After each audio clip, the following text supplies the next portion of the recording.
Now next chapter is chapter 6। अब मैं bio का चैप्टर उठा रहा हूँ, केमिस्ट्री का रिवीजन पूरा हो गया हमारा, लाइफ प्रोसेस। देखो इस चैप्टर को करने के बाद ना आपको दो तीन चीजें समझ में आ जाएगी कि ये इस चैप्टर से जो क्वेश्चंस आपके जो अभी हमने सीबीएसई का सैंपल पेपर कंप्लीट किया है, लाइनों से क्वेश्चंस उठाए गए। इससे आपको ये भी समझ में आ जाएगा किस तरह से आपको साइंस का चैप्टर का रिवीजन करना है। एक्टिविटी से क्वेश्चंस है, सारी चीजें मैं आपको अभी दिखाऊंगा और आपको याद आएगा कि हाँ भाई सीबीएसई सैंपल पेपर जो भी हमने किया वहां पर तो सारे क्वेश्चन एज इट इज ही थे। लेकिन बुक की रीडिंग जरूरी है, बुक का एक एक लाइन आपको समझना होगा कि क्या इसका एक्सप्लेनेशन है। जैसे इधर देखो क्या कहा जा रहा है आपको, लाइफ प्रोसेस। तो ऐसे प्रोसेस जो लाइफ के बारे में बताते हैं, जो लाइफ से रिलेटेड होते हैं, ऐसे प्रोसेस जिनसे हमें पता चलता है कि somebody इज अलाइव और नॉट। जैसे कि यहाँ पर देखो क्या कहा जा रहा है, how do we tell the difference between what is alive and what is not alive. कैसे हमें पता चलता है? जैसे नॉर्मल केस में देखो, we see a dog running, cow chewing और a man shouting loudly on the street. तो ये तो भैया पहले पता लगे अच्छे खासे चिंता है। व्हाट अबाउट जब ये लोग सो रहे हैं, जैसे कोई इंसान चीख रहा है तो समझ में आ रहा है, भाग रहा है तो भी समझ में आ रहा है, जब वो सो ही रहा है तो क्या होगा, तब वो सांस ले रहा होता है, तब भी आप ये कह सकते हो।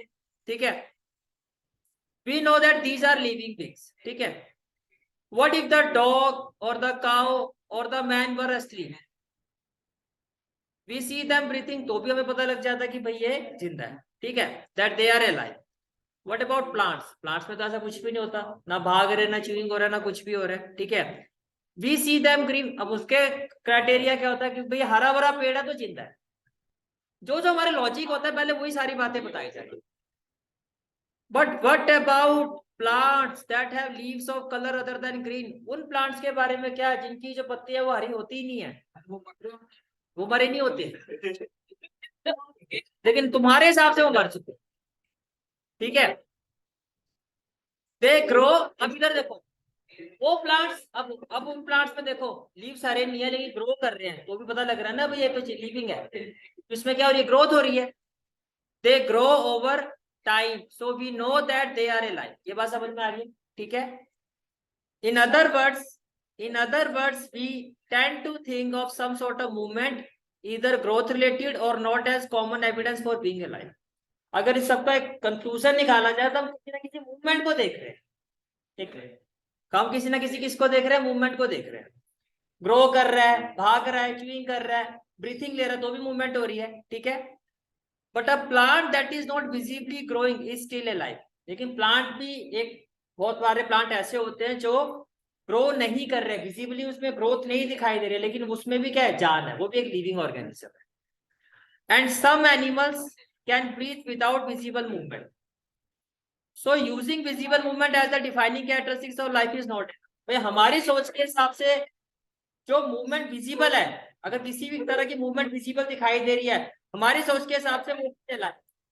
बट आपको पैराग्राफ के एंड तक पहुंचते पहुंचते ये बात क्लैरिफाई की जा रही है कि सिर्फ इसी चीज को क्राइटेरिया मानना ये गलत है।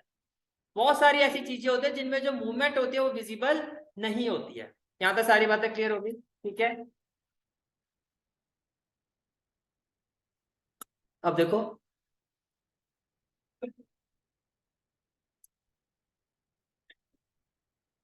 अब देखो movement of molecules, movement of molecules. अब हम बात करें इंटरनल मूवमेंट्स।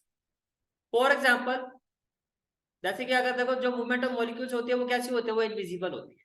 वो कैसी होती है, इनविजिबल। ठीक है, जैसे वायरस की हम बात करते हैं, virus do not show any molecular movement in them.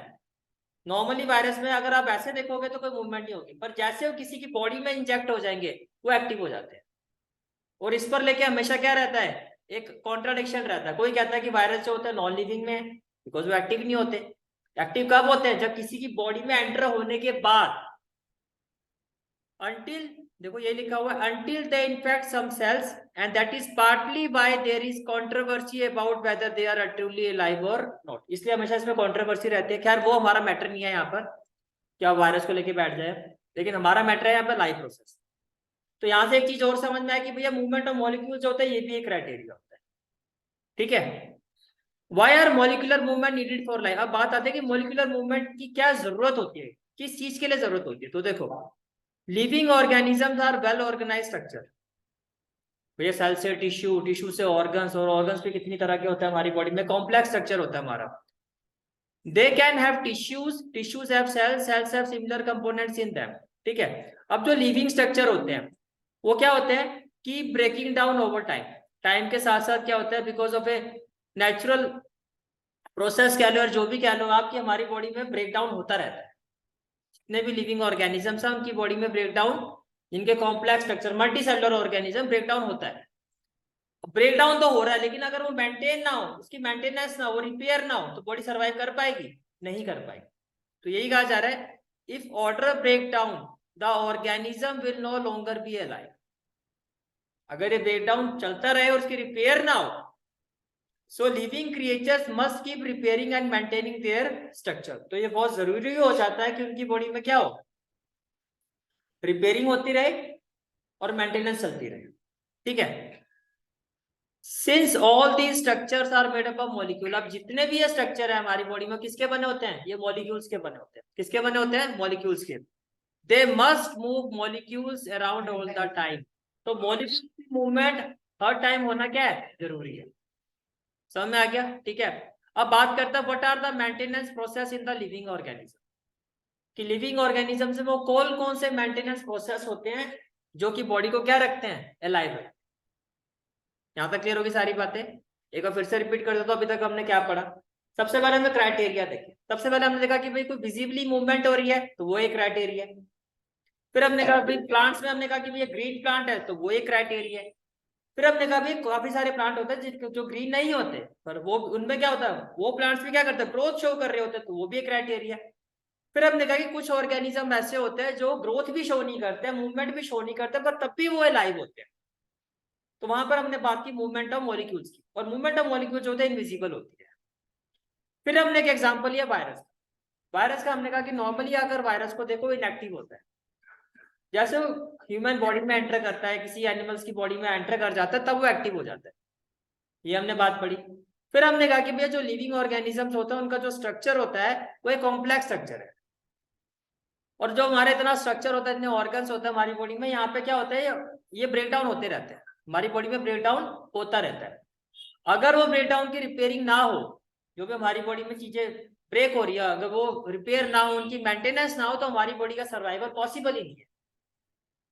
समझ में आ गया? तो मेंटेनेंस, तो कैसे हमारी बॉडी में मेंटेनेंस होती है वो अब हम पढ़ेंगे। यहां तक सारी चीजें समझ में आ गई? ठीक है, तो देखो यही चीज यहाँ आपको समझाई जा रही है। The processes which together perform this maintenance job our life processes. तो यहाँ आके अब आपका मेन चैप्टर शुरू होता है कि लाइफ प्रोसेस है क्या।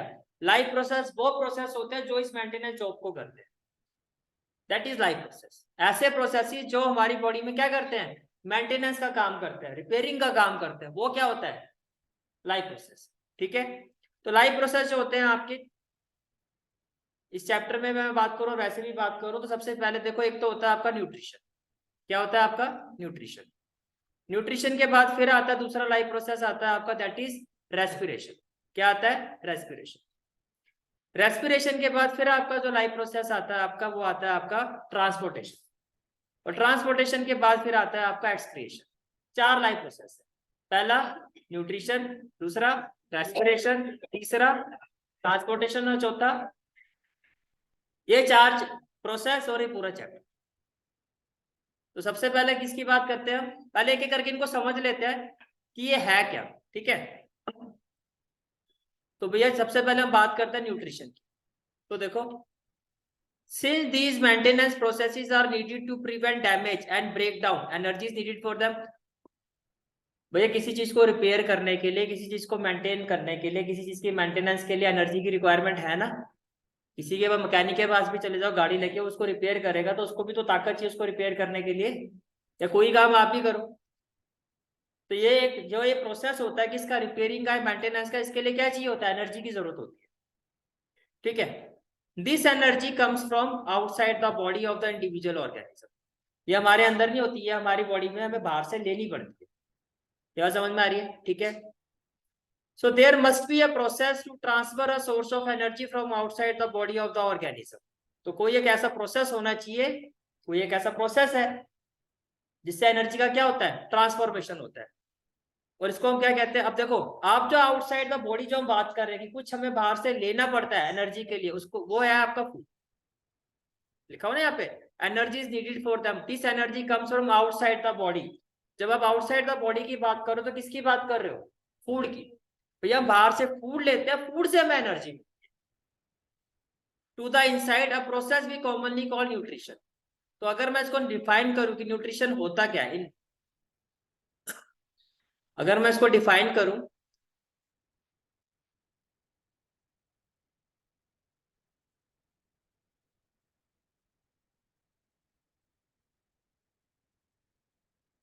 तो देखो जी ये आपका न्यूट्रिशन है।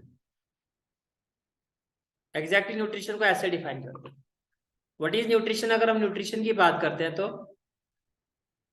Nutrition is the process by which an organism takes food. Nutrition एक ऐसा प्रोसेस होता है जिसका मतलब क्या है? ऑर्गेनिज्म ने फूड का इंटेक किया, उसको यूटिलाइज किया और उससे ऑर्गेनिज्म को क्या मिली? एनर्जी। उस एनर्जी से उसकी क्या होती है? ग्रोथ होती है, रिपेयर होती है, मेंटेनेंस। इसी चीज की तो हम बात कर रहे हैं। तो न्यूट्रिशन एक ऐसा प्रोसेस है जो आपकी बॉडी में क्या कर रहा है? रिपेयरिंग कर रहा है, ग्रोथ कर रहा है, मेंटेनेंस कर रहा है। तो लाइफ प्रोसेस। समझ में आ गया? ठीक है। And then excrete the waste material from the body. The material which provide nutrition to the living organisms are called nutrients. यहाँ तक सारी बात समझ में आ गई? ठीक है, चलो वापिस आते हैं। फिर देखो क्या कहा जा रहा है। If the body size of the organism is to grow, additional raw material will be also be needed from outside. अगर जो बॉडी साइज है उसको ग्रो करना है, अभी तो आप रिपेयरिंग और मेंटेनेंस की बात कर रहे हो, तो उसके लिए भी आपको क्या चाहिए? और रॉ मटेरियल चाहिए। समझ में आ रहा है? ठीक है, पहले बताओ न्यूट्रिशन क्लियर हो गया आपको? अब जो आउटसाइड हम मटेरियल की बात कर रहे हैं, आउटसाइड क्या? सोर्स ऑफ एनर्जी जिसकी हम बात कर रहे हैं। ठीक है, आउटसाइड सोर्स ऑफ एनर्जी। ये आपने ले तो लिया, अब इसको ऐसे नहीं कि फूड आपने खाया और वो एनर्जी मिल गई, उसको ब्रेक डाउन कर रहे होगे तब उसमें एनर्जी मिलेगी। और ब्रेक डाउन के साथ उसके साथ क्या होना चाहिए? उसके साथ ऑक्सीजन का कॉन्टैक्ट होगा। यानी कि ऑक्सीजन जब उस फूड के साथ कांटेक्ट में आएगी तब वो एनर्जी मिलेगी आपको, तब वहां से एनर्जी प्रोड्यूस होगी। ये प्रोसेस होता है।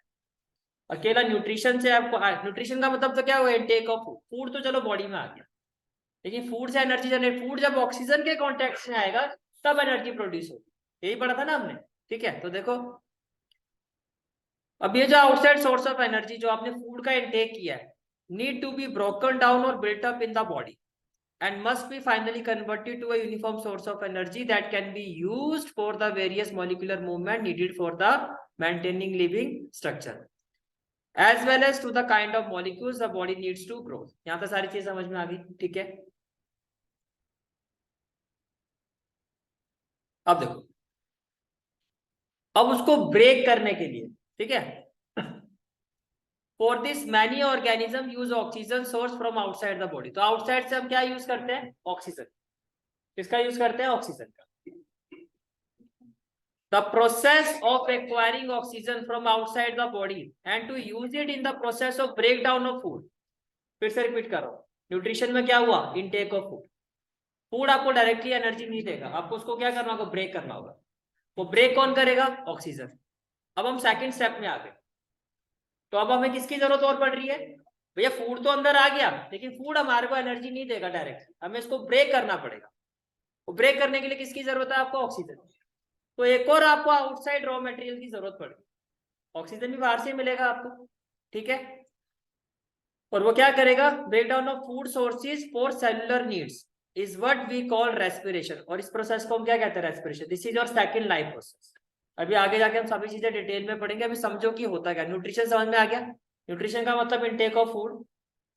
तो फूड क्या आपको डायरेक्टली एनर्जी देगा? नहीं देगा, उसको तोड़ना पड़ेगा। तोड़ने के लिए किसकी जरूरत पड़ेगी? ऑक्सीजन की, वो भी बाहर से मिलेगी। और इनटेक ऑफ ऑक्सीजन, इसको क्या कहा गया? रेस्पिरेशन। तो अगर मैं इसको डिफाइन करूं कि रेस्पिरेशन होता क्या है, तो देखो ये रेस्पिरेशन की डेफिनेशन है आपकी। Respiration is the biochemical process in living organism involving the production of energy. ये एक बायोकेमिकल प्रोसेस होता है लिविंग ऑर्गेनिज्म में, जो क्या करता है? एनर्जी की production. This is typically done with the intake of oxygen. तो हम आगे रेस्पिरेशन का मतलब इनटेक ऑफ ऑक्सीजन, और ऑक्सीजन क्या करेगी, फूड को ब्रेक कर देगी, फूड को ब्रेक करके अब हमारी बॉडी को क्या मिल जाएगी, एनर्जी। उस एनर्जी से क्या होगा, ग्रोथ भी होगी, रिपेयरिंग भी होगी और मेंटेनेंस भी होगी। वो एनर्जी की रिक्वायरमेंट ये रहती है। ये समझ में आ गया, ठीक है। आगे चलते हैं, अब बात करते हैं in case of a single celled organism, no specific organs for taking in food. Amoeba, कोई स्पेसिफिक ऑर्गन्स होता है? अमीबा में होता क्या, अमीबा में होता है डिफ्यूजन। डिफ्यूजन का मतलब movement from a region of high concentration to a low concentration.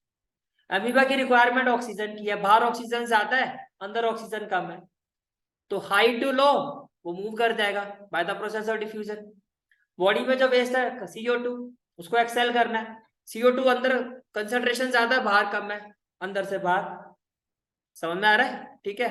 तो यही कहा जा रहा है, in case of a single cell organism, no specific organs for taking in food, exchange of gases or removal of waste may be needed because the entire surface of the organism is in contact with the environment. This is a very important point. ऐसा क्यों हो पाता है, क्योंकि जो पूरा का पूरे जो उनकी बॉडी है यूनिसेलुलर की, वो सरफेस के कांटेक्ट में, लेकिन आपकी बॉडी का तो कॉम्प्लेक्स स्ट्रक्चर है, स्किन आपकी सरफेस के कांटेक्ट में। What about the internal organs, internal requirement कहां से पूरा करोगे? डिफ्यूजन जो हमारी बॉडी के लिए सफिशिएंट नहीं है, आपकी बुक में क्वेश्चन भी अगर आपको याद हो तो।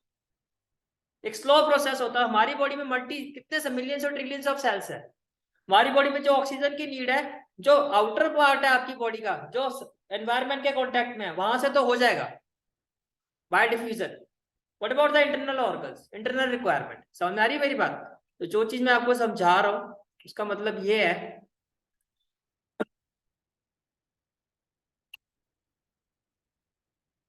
इन unicellular organism entire surface is in contact with the environment, यही कहा गया, ठीक है।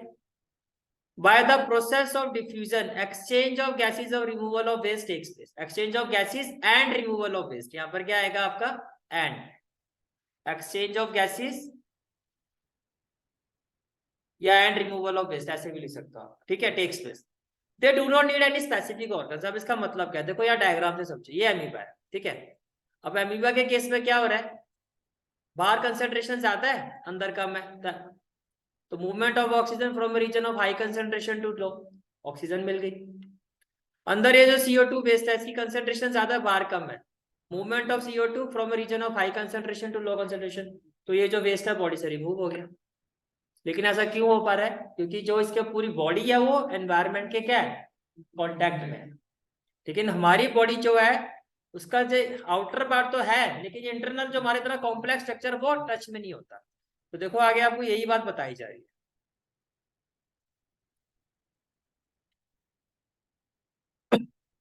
आगे आपको यही बात बताई जा रही है यहाँ पर, but what happen when the body size of the organism increases, जैसे कि हमारी body, and the body design becomes more complex, means multicellular organism.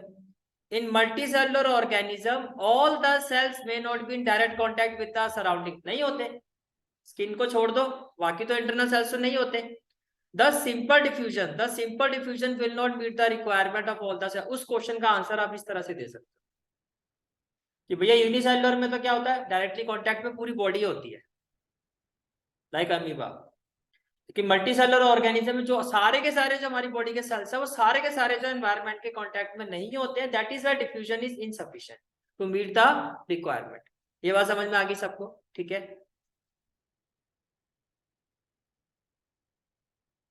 फिर नेक्स्ट पैराग्राफ पे चलते हैं। अब आगे देखो क्या कहा जा रहा है आपको। अब यहाँ से आपको जो मेन पॉइंट जो आपको यहाँ पर समझना है इस पैराग्राफ में, वो ये है, since the food and oxygen are now taken, हो गया, फूड भी आ गया, ऑक्सीजन भी आ गया। अब फूड को ब्रेक कर दिया, ठीक है, up at one place in the body of the organism while all the parts of the body need them, सभी बॉडी। अब ये है कि भैया वो तो एक ही जगह पे ब्रेक हुआ है ना, एनर्जी एक ही जगह पर आपकी वो हो रही है, लेकिन जो रिक्वायरमेंट है वो तो पूरी बॉडी को है। अब रिक्वायरमेंट तो पूरी बॉडी की है, तो यही कहा जा रहा है, food and oxygen are now taken at one place, वो एक ही जगह पर आ गया इन द बॉडी, ठीक है, all parts of the body, लेकिन रिक्वायरमेंट तो पूरी बॉडी पर है ऑक्सीजन की। अब उसको क्या करना पड़ेगा, ट्रांसपोर्ट करना पड़ेगा। यहां से आ गया आपका third process, This situation creates a need for transportation system for carrying food and oxygen from one place to another in the body. तो अब इसकी भी रिक्वायरमेंट है, इसको भी नहीं छोड़ सकते। समझ में आ रही है बात? क्लियर हो गया यहाँ तक? ठीक है,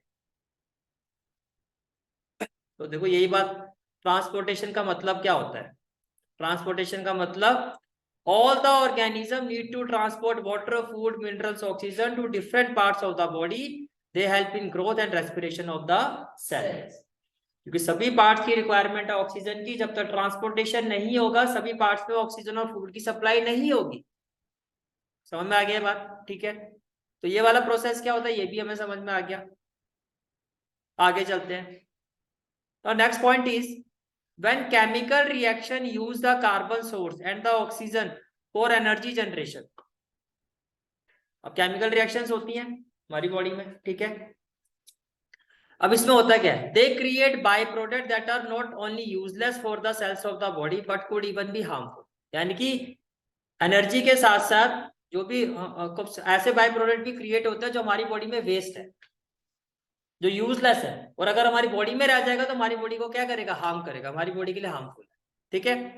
तो दीज वेस्ट बाय प्रोडक्ट, तो ये जो वेस्ट बाय प्रोडक्ट है are therefore needed to be removed from the body. अब आप ये समझो कि कोई भी ऐसा प्रोसेस नहीं है जिसको अगर छोड़ दिया जाए तो हमारी बॉडी सर्वाइव कर पाएगी, नहीं, पॉसिबल ही नहीं। And discarded outside by a process called excretion. तो चारों प्रोसेस समझ में आ गए? अब एक एक करके इनको समझो। पहला क्या? न्यूट्रिशन। भैया हमारी बॉडी को ग्रोथ करने के लिए, रिपेयरिंग के लिए, मेंटेनेंस के लिए फूड की जरूरत पड़ी, उसमें क्या हुआ? न्यूट्रिशन। फूड तो ले गए, उसको ब्रेक करना पड़ेगा, ऑक्सीजन चाहिए होगा, रेस्पिरेशन। एक ही जगह पे फूड आ गया, एक ही जगह पे ऑक्सीजन आ गया, अब बॉडी की और सब रिक्वायरमेंट पूरी बॉडी पर है, उसको ट्रांसपोर्ट करना पड़ेगा। अब इस प्रोसेस में क्या हुआ? काफी सारे ऐसे बाय प्रोडक्ट भी होते हैं जो वेस्ट होते हैं, जो हमारी बॉडी के लिए क्या हार्मफुल है, उसको बॉडी से एक्सक्रीट करना पड़ेगा, दैट इज एक्सक्रीशन। तो अगर मैं एक्सक्रीशन की बात करूं, उसको डिफाइन कैसे किया जाता है? This is the next process. What is excretion? Excretion is the process where all the metabolic waste are removed from the body. अब कई बार माइंड में आता है, कई बार हमने, बहुत बार आपने वर्ड पढ़ा होगा metabolic waste. Exactly metabolic waste होता क्या है? तो metabolic waste is the left over product of both catabolism and anabolism.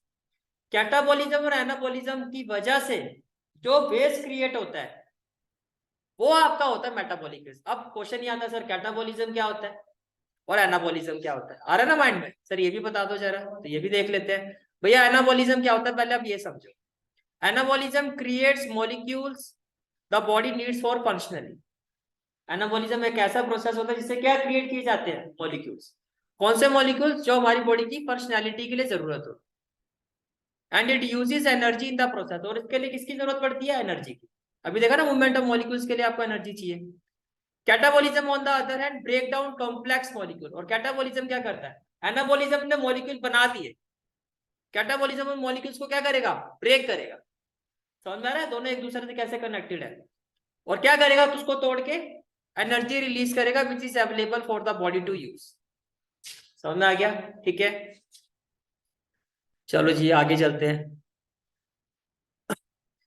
इसके बाद जो हमारा नेक्स्ट अब शुरू होता है, हम इन चारों प्रोसेस को डिटेल में पढ़ेंगे।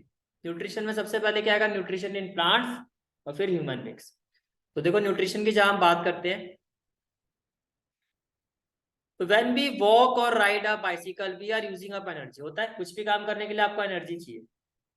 Even when we are not doing any apparent activity, जब इवन आप सो भी रहे होते हो, energy is needed to maintain a state of order in our body. कई बार आपने देखा होगा, जैसे आप कोई स्पोर्ट्स खेलते हो, एक्सरसाइज करते हो, तो जो भी आपके हेड कोच होंगे, जो भी अच्छे कोच होंगे, वो आपको हमेशा कहेंगे कि रेस्ट बहुत जरूरी है, क्योंकि अगर मसल्स को रेस्ट नहीं मिलेगा तो ये इंप्रूव नहीं करेंगे, बॉडी की रिकवरी नहीं होगी। फिर होता है ना ऐसा।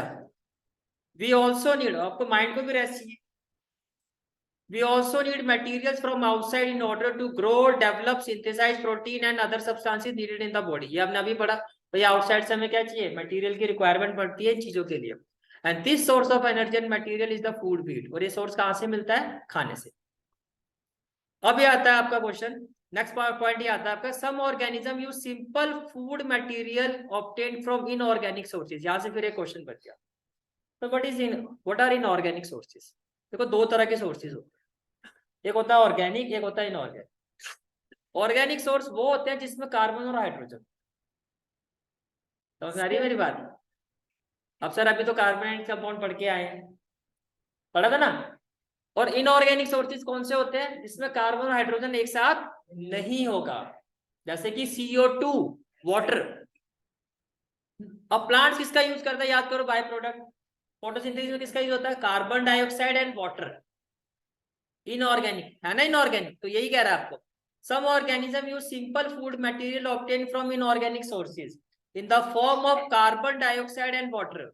ये क्लियर हो गया, ठीक है। दीज ऑर्गेनिजम्स, इनको क्या कहा जाता है, ऑटोट्रॉफ कहा जाता है। These organisms, the autotroph include green plants and some bacteria. Autotroph में क्या आते हैं, ग्रीन प्लांट्स आते हैं और कुछ बैक्टीरिया आते हैं। यहाँ तक क्लियर हो गया, ठीक है। तो ग्रीन प्लांट्स क्या यूज करते हैं, कौन से सोर्स यूज करते हैं, इनऑर्गेनिक सोर्स। इनऑर्गेनिक सोर्स मतलब कार्बन और हाइड्रोजन एक साथ नहीं होगा, मींस CO2 वाटर। ये क्लियर हो गया, ठीक है। Other organisms utilize complex substances. These complex substances have to be broken down into simpler one.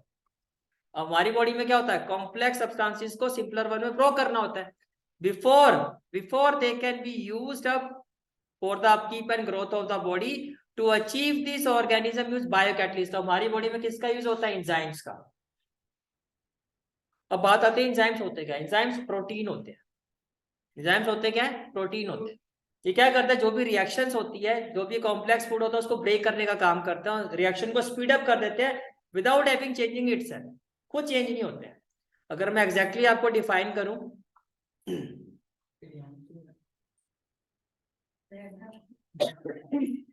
तो देखो, पहले तो जो चीजें समझाई, अब ये समझ में आया आपको कि carbon and nitrogen are not combined. कौन से सोर्स होंगे, वो inorganic, example CO2 and water. ये क्लियर, ठीक है। फिर ऑर्गेनिक सोर्स की बात करता हूं तो कार्बन एंड हाइड्रोजन क्या होंगे, एक साथ होंगे, ये ऑर्गेनिक सोर्स होते हैं। अब बात हम किसकी कर रहे थे, एंजाइम्स की। तो एंजाइम देखो क्या होता है, एंजाइम्स आर प्रोटीन, यही बताया आपको। एंजाइम्स क्या होते हैं, प्रोटीन होते हैं that act as a catalyst. जहां आपने बड़ा बड़ा कैटलिस्ट केमिस्ट्री में पढ़ के आए हो, कैटलिस्ट का क्या काम होता है, speed up the reaction within the living cells, ठीक है। Catalyst increases the rate at which the chemical reaction occur, उसको स्पीड अप कर देता है विदाउट बीइंग कंज्यूम्ड और permanently altered themself, without having change itself. खुद में change नहीं होगा लेकिन ये काम कर देगा। समझ में आ गया, किस चीज का काम करता है एंजाइम्स, कैटलिस्ट का काम करते हैं। पर होते क्या है, ये प्रोटीन होता है। ये समझ में आ गया, ठीक है। तो देखो जो चीज आपको बताई जा रही है,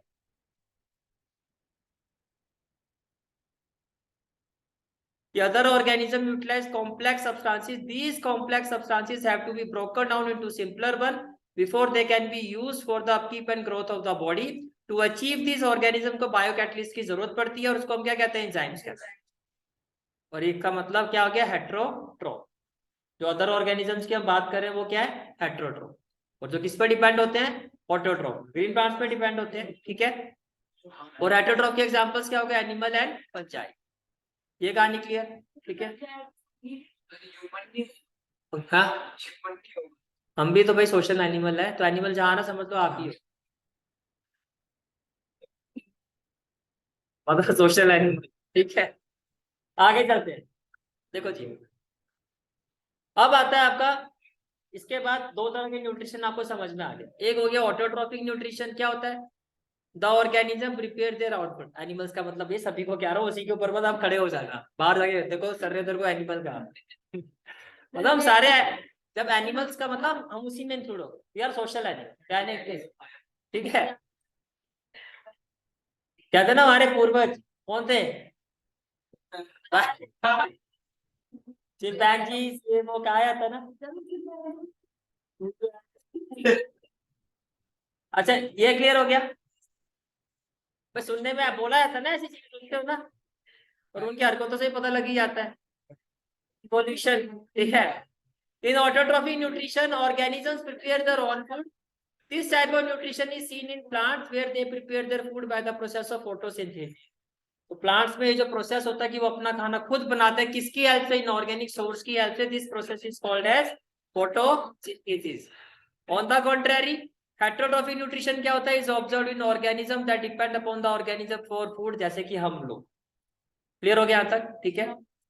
तो उसके आगे देखो यही चीज आगे आपको समझाई गई है बुक में भी, ऑटोट्रॉफिक न्यूट्रिशन। अब यहाँ पर देखो एक क्वेश्चन किस तरह से आपके बनते हैं। देखो ये तो समझ में आ गया कि ऑटोट्रॉफिक न्यूट्रिशन में क्या होता है, इनऑर्गेनिक सोर्स का carbon and energy requirement of the autotrophic organism are fulfilled by photosynthesis. जो हमारी carbon and oxygen means carbon dioxide, mix of carbon and oxygen, ठीक है। ये हमारी जो रिक्वायरमेंट पूरी होती है वो फोटोसिंथेसिस से पूरी होती है। अब अगर मैं फोटोसिंथेसिस को थोड़ा सा एक्सप्लेन करूं आपको, तो फोटोसिंथेसिस में देखो होता क्या है। Green plants carry out photosynthesis, ये होता क्या है, एक फिजियोकेमिकल प्रोसेस होता है by which they use light energy यानी कि sunlight to derive the synthesis of organic compound, ठीक है। तो होता क्या है इसमें, एक carbon dioxide plus water gives glucose plus oxygen, यानी कि जो फूड उनका प्रिपेयर हुआ वो आपका ये है, यानी कि ग्लूकोज का मतलब यहाँ पर है कार्बोहाइड्रेट्स। समझ में आ गया, ठीक है। अब इसको थोड़ा अगर पिक्चर प्रेजेंटेशन से दिखाऊं तो ये है, ये प्लांट्स था। प्लांट्स ने क्या किया, कार्बन डाइऑक्साइड को लिया, इनऑर्गेनिक सोर्स वाटर को लिया इन the presence of sunlight. Leaf में ग्रीन कलर होता है, क्लोरोफिल जिसकी हम बात कर रहे हैं, तो बना क्या दिया, फूड दैट इज ग्लूकोज, और क्या रिलीज हुआ, बाय प्रोडक्ट ऑक्सीजन। तो ऑक्सीजन जो होता है बाय प्रोडक्ट होता है फोटोसिंथेसिस प्रोसेस का। ये कहानी क्लियर, ठीक है।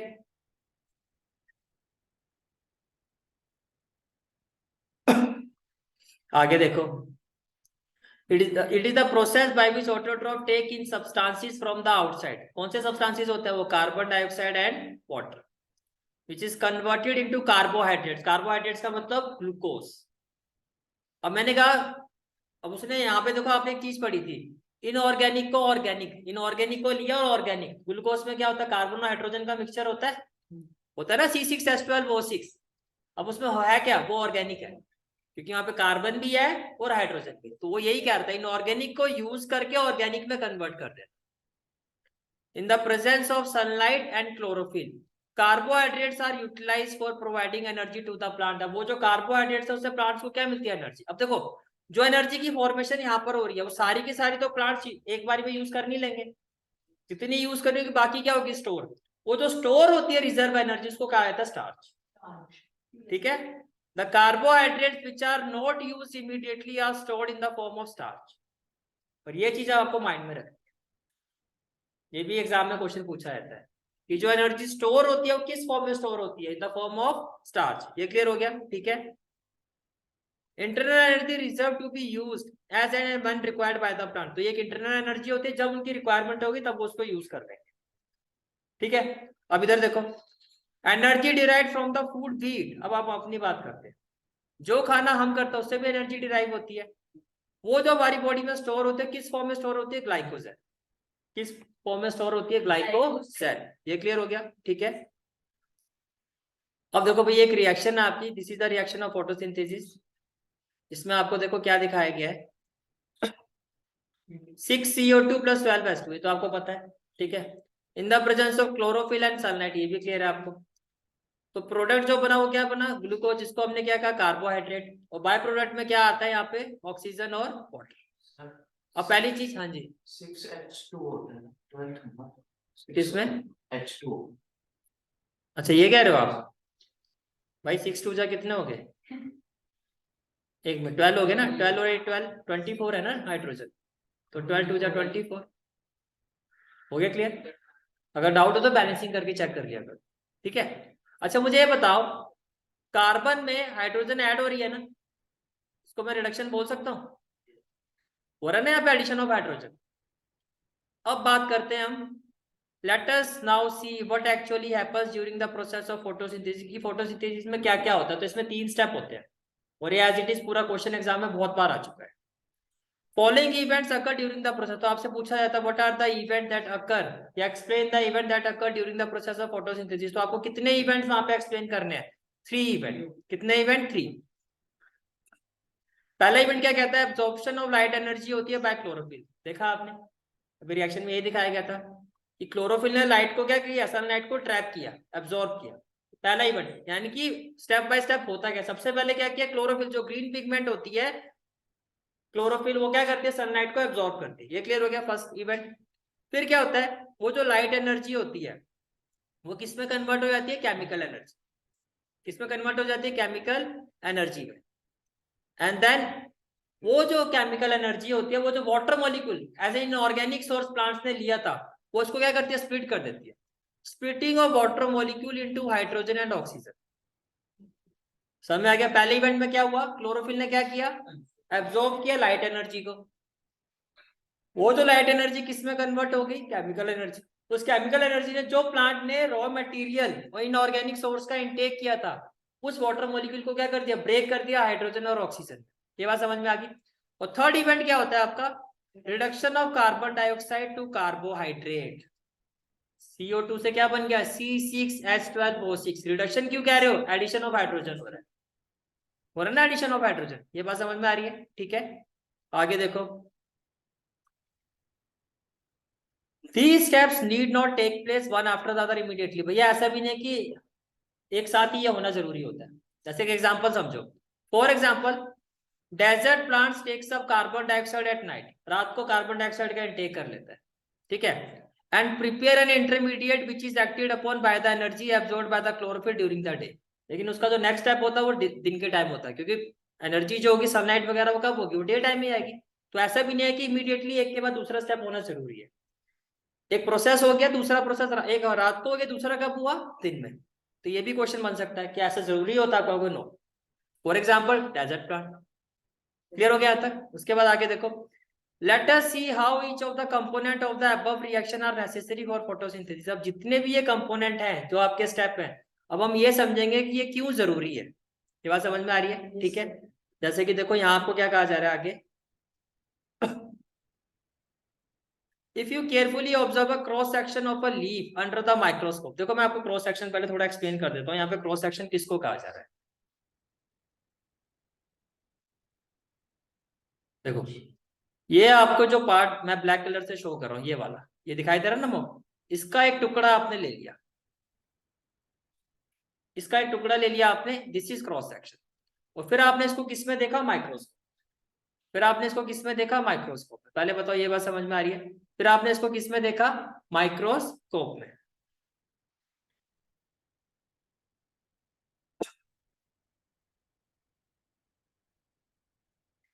तो देखो आगे क्या कहा जा रहा है आपको, नेक्स्ट पार्ट इज,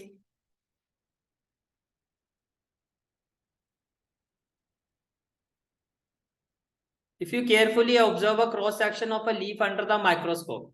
जैसे कि आपको फिगर 6.1 तो ऐसे दिखाई देगा। आप ये जो क्रॉस सेक्शन लोगे माइक्रोस्कोप में देखोगे तो आपको इस तरह का स्ट्रक्चर दिखाई देगा। ये जो आपको यहाँ पे दिखाई दे रहा है, ये स्ट्रक्चर आपको दिखाई देगा, ये इस तरह से, ठीक है। You will notice that some cells contain green dot. These green dots are called organelles called chloroplast which contain chlorophyll. अब मैं आपके पेपर में आपको लेके जाता हूं, अगर आपको थोड़ा सा याद हो, जो भी हमने CBSE का पेपर सॉल्व किया था, वहां पे आपको इसी तरह से 4 लेयर्स दिखाई गई थी, जिसका मैंने आपको फिर डायग्राम दिखाया था। ये देखो, ये वाली जो होती है ये अपर लेयर है, ये है लोअर लेयर, यानी कि ये फर्स्ट लेयर है, ये सेकंड है, ये थर्ड है और ये फोर्थ है। और वहां भी क्वेश्चन ये पूछा गया था कि कौन सी 2 लेयर में क्लोरोफिल ज्यादा होता है, ग्रीन पिगमेंट ज्यादा होती है। तो वहां पे हमने आंसर दिया था कि भैया जो सेकंड और थर्ड होता है, इस लेयर में जो होता है, वहां पर क्या होता है, क्लोरोप्लास्ट होता है और ग्रीन पिगमेंट्स होती है। जितने भी आपको ग्रीन डॉट्स ये दिखाई दे रहे हैं, जितने भी आपको ये ग्रीन डॉट्स दिखाई दे रहे हैं, ये सारे के सारे क्या आपके क्लोरोप्लास्ट है। ये सारे के सारे क्या आपके क्लोरोप्लास्ट है। पहले बताओ ये चीज समझ में आ रही है? ठीक है, तो ये सारे के सारे क्या है, ये प्लांट्स के वो सेल है जिसमें क्लोरोप्लास्ट है। क्लोरोप्लास्ट में क्या होता है, क्लोरोफिल। समझ में आई है कहानी? ठीक है, और यही आपके सैंपल पेपर में क्या था, क्वेश्चन आया था आपका। ठीक है, अब नेक्स्ट पार्ट आता है आपका कि chlorophyll is essential for photosynthesis. इसको आपको क्या करना है, एक्सप्लेन करना है, क्यों ये एसेंशियल है, क्यों ये एसेंशियल है। ये क्लियर हो गया? ठीक है,